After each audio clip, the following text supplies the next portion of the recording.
Okay, let's cover thinning of the hair for men and women.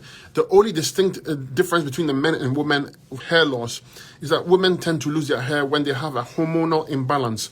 So the first thing I would do as a female is that I would use the female hormone balance formula to balance the hormones out for you to prevent the hair loss. Then for both men and women, to tackle the hair loss, I would clean my sinuses. Make sure you get rid of the excess mucus in the head region. Clean your eyes, clean your ears. Clean your nasal passage, get the mucus out of your head region, clean your bowels, work on your kidneys and your lymphatic system, and use horsetail herb for your hair, fantastic for it. We have a tea, use it once a day for a good 4 to 6 weeks. You see your hair, skin, and nails improve. Use a good hair oil, sick formula, it will help stimulate the scalp, use it. If you want additional stimulation, use my shampoo here. It's high actives of ylang ylang, rosemary, and peppermint. You feel a tingling sensation, okay? It's very powerful. All you need is a penny size and combine with your natural shampoo. Very, very powerful.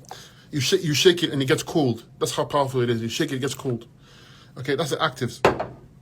Clean your bowels, use the Fabulous 5 here, and you're good to go. The fruit diet is essential for your hair loss because it moves the great lymphatic system, the system that's causing the hair to fall out in the first place or compromising the glands to not work properly.